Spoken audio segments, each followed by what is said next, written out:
to you a little bit about my hope for Chatham Presbyterian in the future. And it's been kind of a sentimental week for me as I've looked back over the years because much of my family's history has been influenced by these four walls. Stuart and I joined the church back in 1994, so we've just celebrated 20 years. Stuart was 10 at the time, and I was 4. And if you believe that, I have some swampland I'd like to sell you.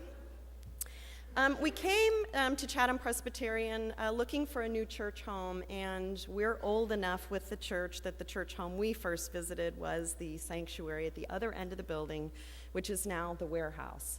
And it was, I thought it was kind of neat when we transformed the warehouse into the warehouse that the church had grown enough in that time period that we needed new space.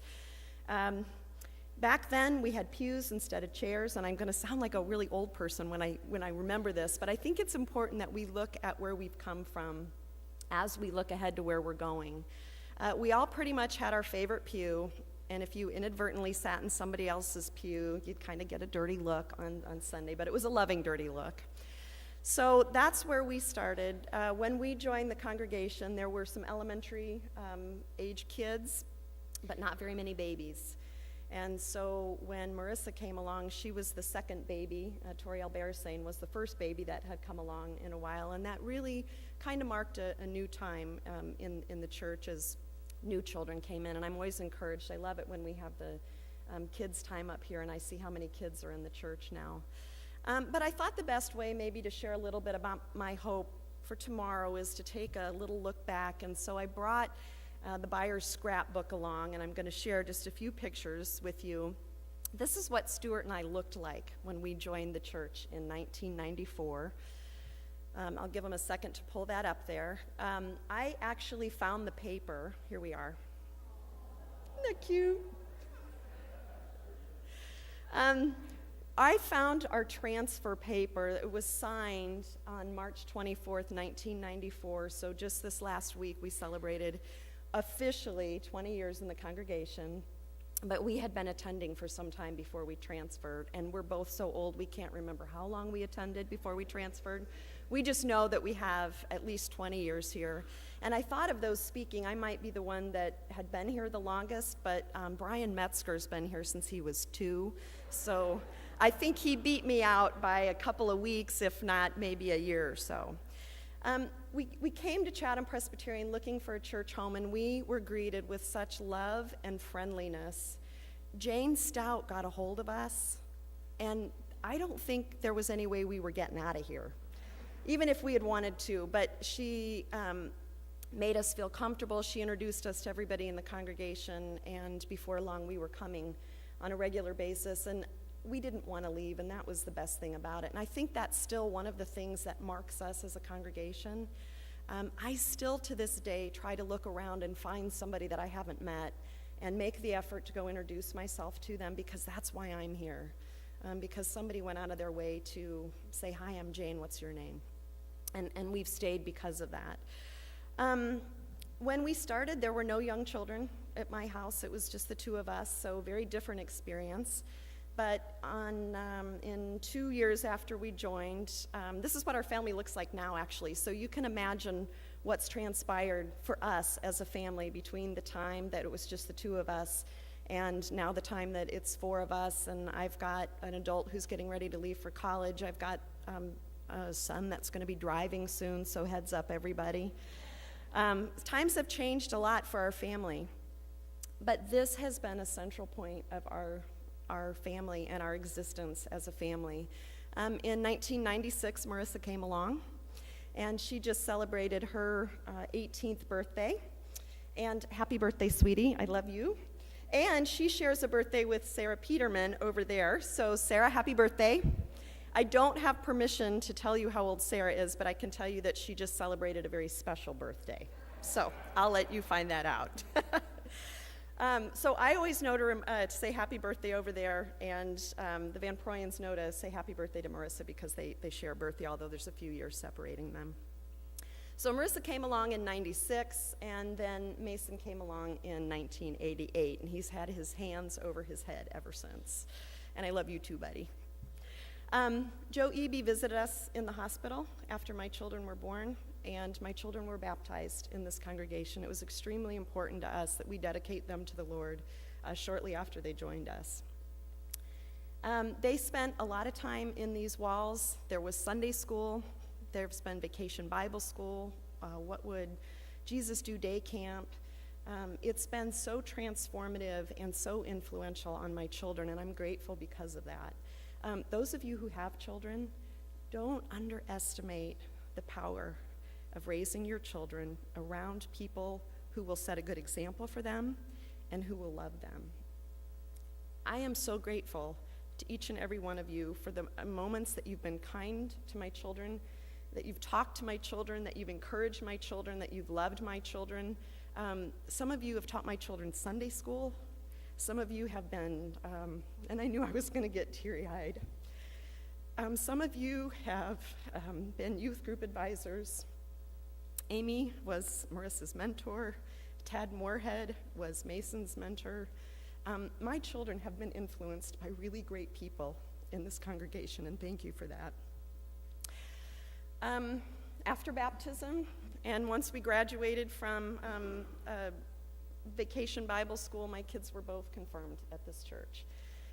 And you truly are our family. You've influenced our family. After confirmation came great times with the youth group here. And I can't tell you what great kids we have in this church. I love each and every one of them. And I had the privilege of teaching a core group with our youth for a couple of years, and that was really a time of growth for me.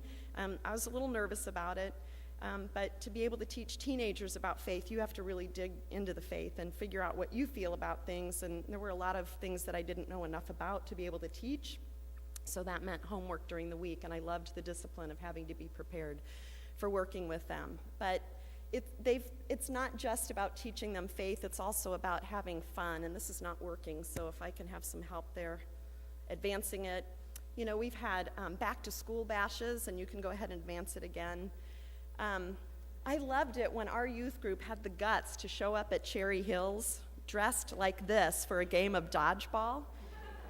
And I am not sure what Cherry Hills thinks about Presbyterians after this is the ragtag band that showed up there.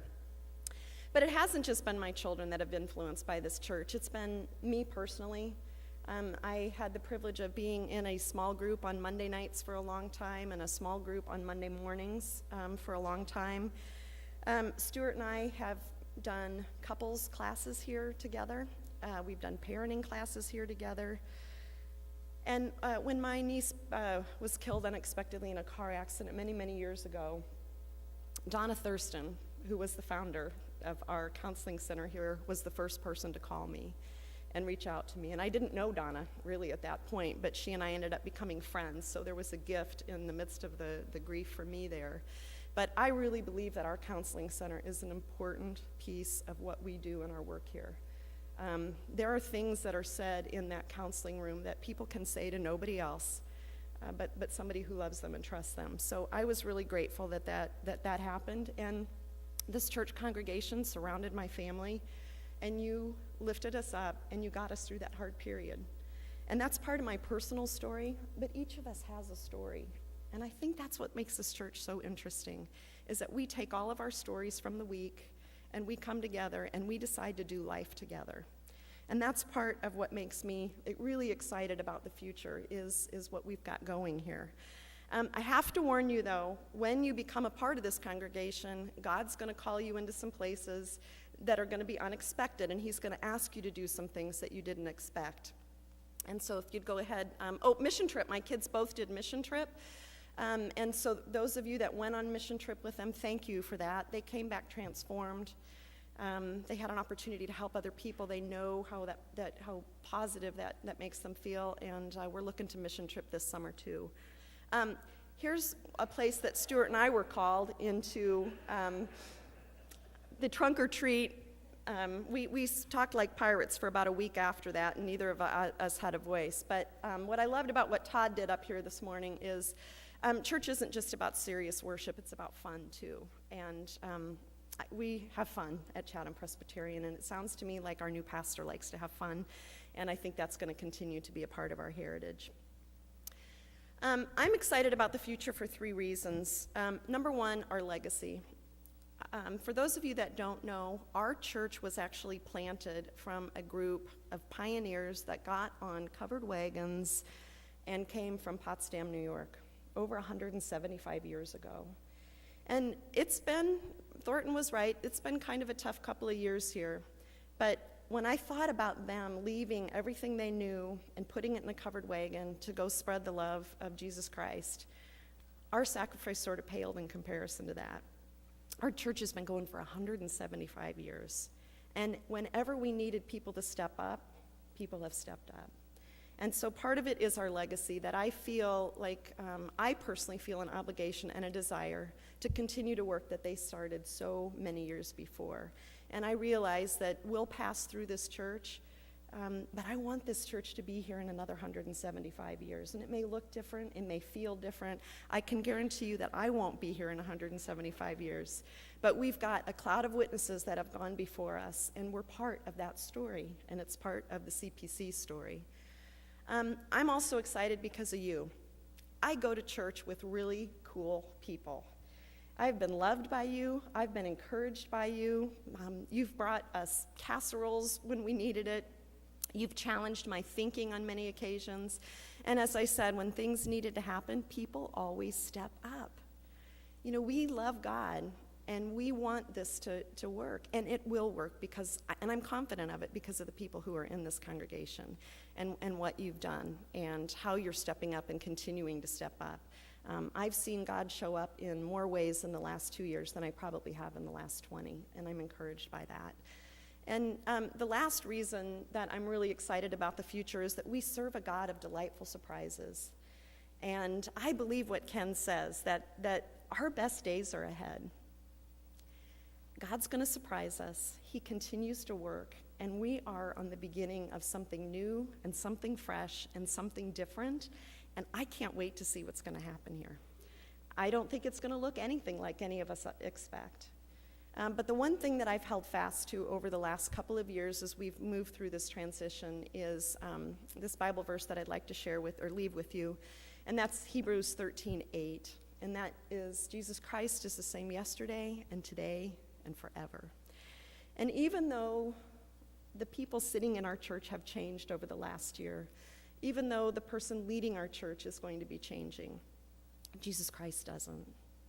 And if we remember that the reason that we're here every Sunday is to love and worship him and to share the good news, then we've got nowhere to go but up, because that story has been changing lives since the beginning of time, since Christ's birth, and it's going to continue to change lives, and I'm excited to be a part of that story.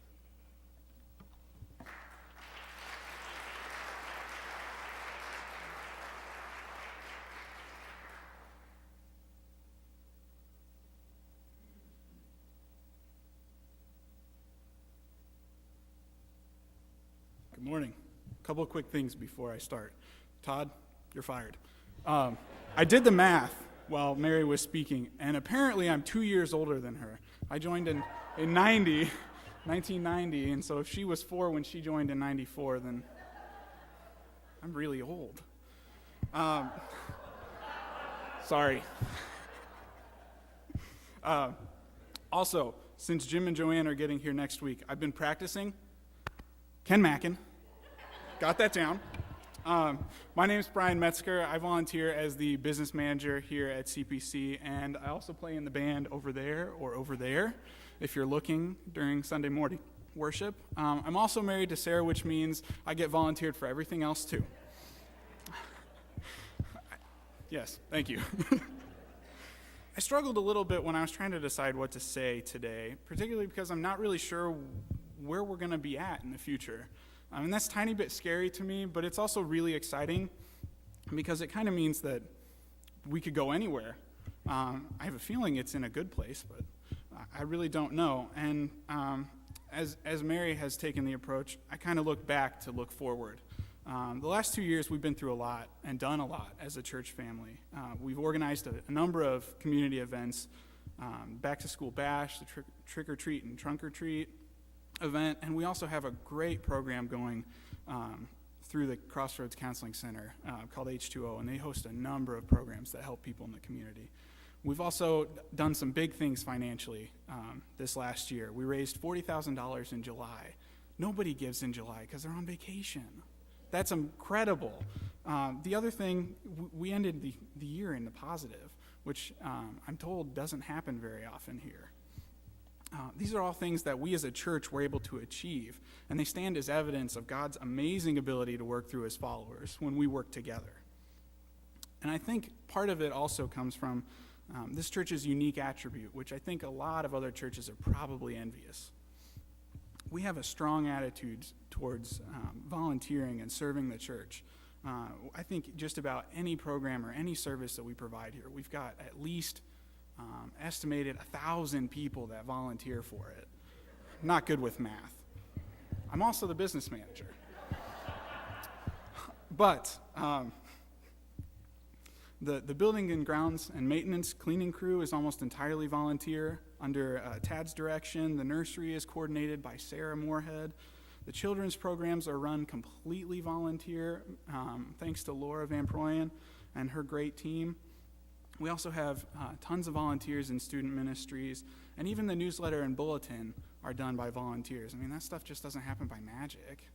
So the exciting part that I think about the future of CPC isn't just that we hired a pastor that isn't a Baptist Okie lineman, but that during our interim time, we had a chance to learn how to work together as a church and how to see God's vision for our church and use that together and work in unity. And I don't know that that's something that we used to do in the past. I've only been here for 23 years. So as Jim and Joanne settle here, I think we're going to be able to expand on what we learned during our interim experience and fulfill our mission as Christians to show the light and love of God in this world and serve as one body of Christ. Thank you.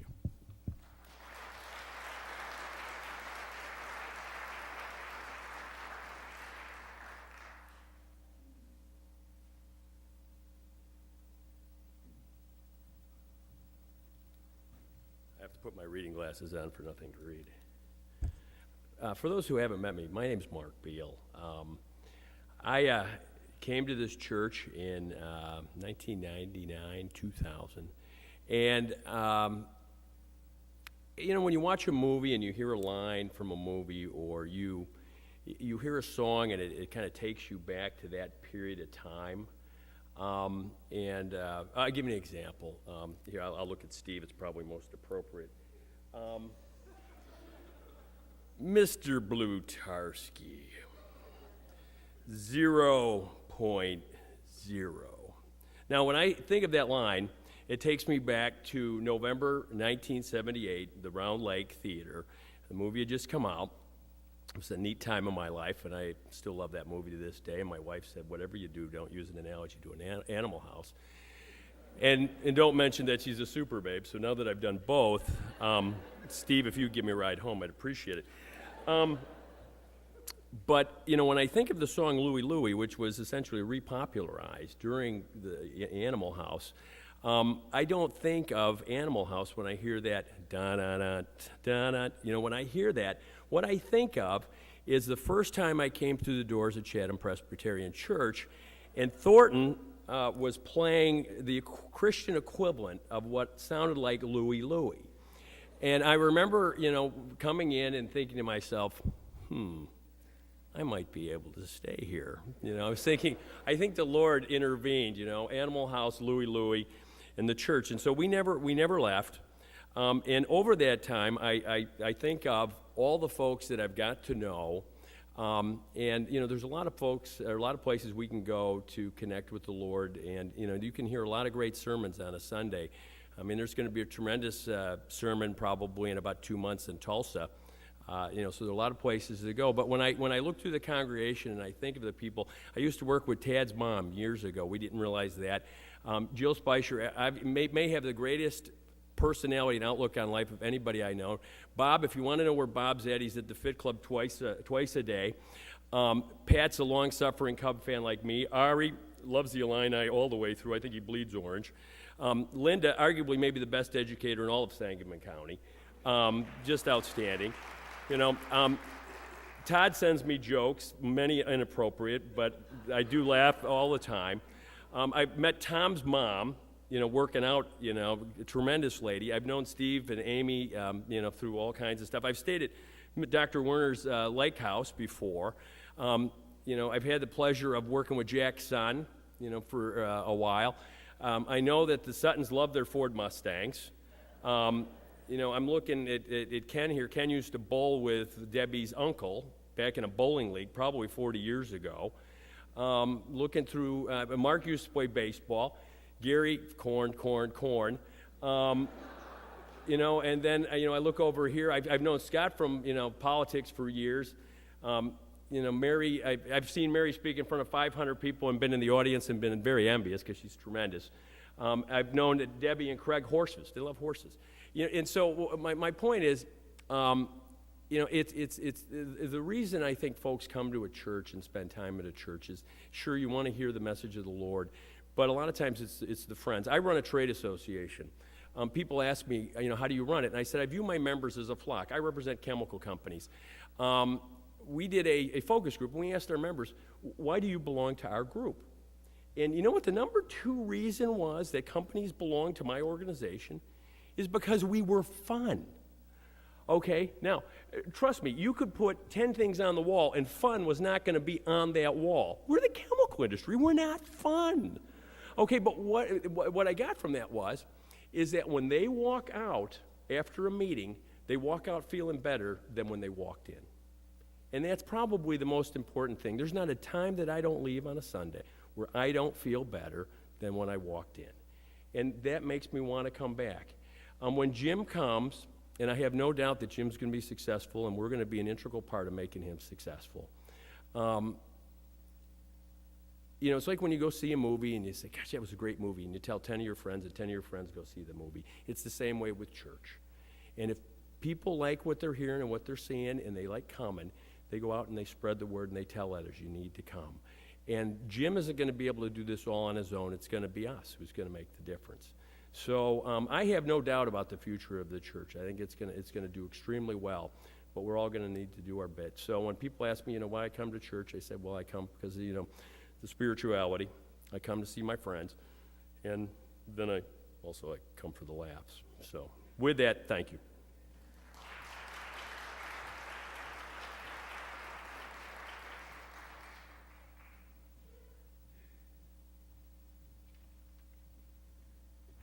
All right, I will apologize in advance. We have a tremendously talented congregation. I'm following Todd Marble, Mary Byers, Brian Metzger, and now Mark Beal. So I apologize, you're now stuck with me. For those of you who don't know me, my name is Debbie Lounsbury, and my family and I joined the church. I was trying to think back. I think it was sometime around 2004 or 2005. I don't have beautiful pictures of my family like Mary did, but if you look over on this side of the church, part of us are sitting over there. We're missing one. But anyway, when I first came to this church, Julie Kaiser invited me to a Monday morning small group, and I was attending my childhood church, which was over in rural Edinburgh, and we didn't have offerings like that, and so I thought, yeah, I want to come and I want to check it out. And so I came here, and I went to that small group probably for 2 or 3 years before we actually transferred over to Chatham Presbyterian. But during that time, I met Mary Byers, and I met Amy, and Donna Thurston, and Linda Carter, and it just became evident to me that this was a church of very caring and spiritual people, and I knew that I wanted my family to be a part of that. I wanted my children to be able to go to school with other children that they went to church with, children and adults that would hold them accountable for their actions and help them along their faith journey. And so that's part of the reason why we came to Chatham Presbyterian Church. When we first joined here, I was asked to teach the Sunday school in the preschool room. And so I did that for a while, and I got to know, it was a great time. I got to know lots of the younger children in the church, and now they are no longer in preschool.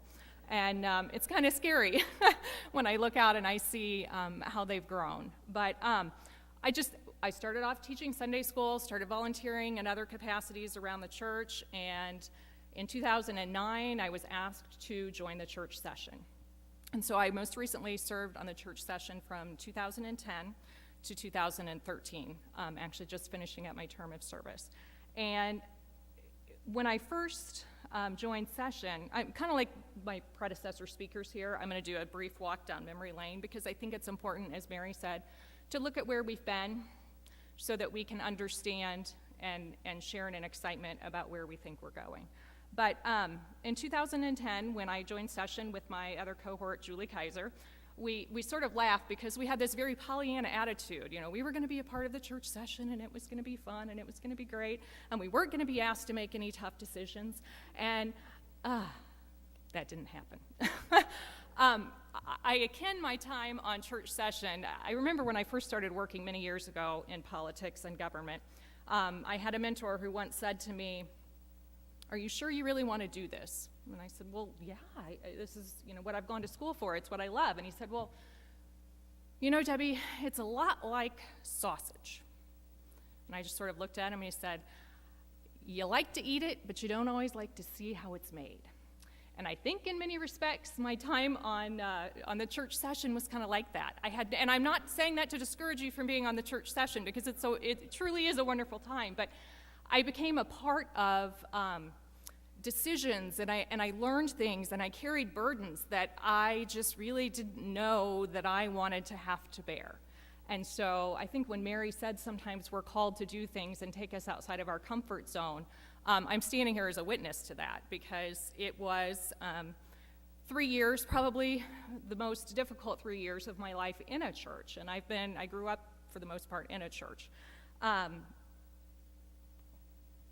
I approached my time on session in a very prayerful manner, and I felt like if I was in prayer, and if I was obedient, and if I listened to what God was calling me to do, that somehow, even if I didn't know where we were going to end up or how things were going to work out, that if I did those things, I was doing what God was calling me to do. And I will tell you that during that time, I spent many a sleepless and restless night. I felt like I was being asked to make decisions that I didn't want to have to make. I felt like I would come home from a church session meeting and not know how my family was going to react to some of the decisions that I had to participate in. Many times I found myself casting votes that I couldn't believe were being asked of me, but I felt like I was being prayerful, and I felt like I was being obedient and doing what I was being asked to do by the Lord. I sat by during that time and I watched people get angry with me over some of the decisions that I had to make. I watched my friends and my family and my fellow session members walk out the door. And that hurt. It was a very difficult time. But again, I go back to trying to remain prayerful and faithful and obedient. And in the midst of all of that, what to me felt like brokenness and dysfunction, God was there. And he was working in our midst. And sometimes during that time, we might not have been able to have seen it, and you all might not have been able to see it. But I think standing here today, if we look back, we can see all the many ways that God has been and was working with us at that time. Just when we thought that our future was uncertain and people were telling us we were going to close our doors and we weren't going to be able to survive, God parachuted Ken Mackin into our midst. I'm not sure where he came from, so I have to say he came from God. It was the most amazing experience and opportunity. Mary or Brian, somebody talked about the presbytery. I have never had a close relationship with the presbytery, and I think in many respects we were taught to keep them at arm's length.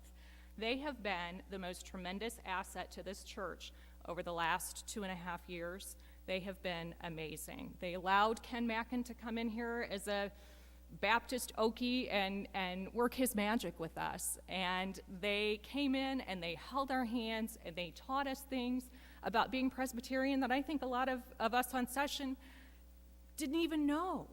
They spent countless hours counseling us and mentoring us and working with us, and for that I am truly thankful. During that time, we remained as a session, and we remained as a church very faithful and obedient and prayerful. And I I look at how the church has transformed during that time.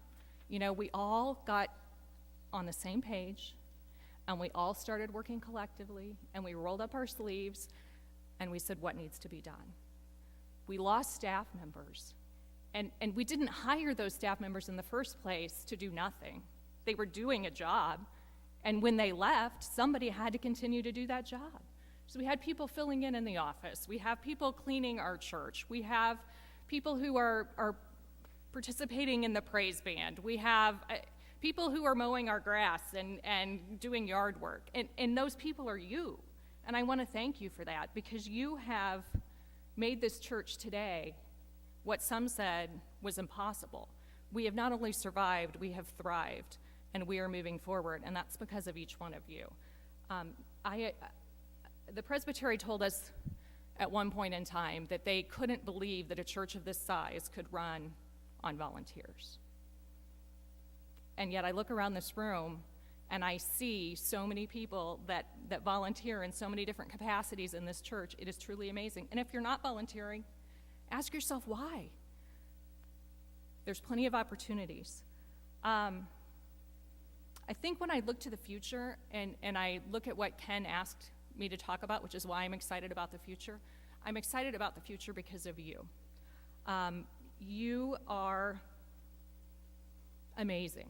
And I look forward every Sunday to coming into this church and worshiping with you and laughing with you and having fun with you and decorating trunks for trunk or treat and all the wonderful and amazing things that we do.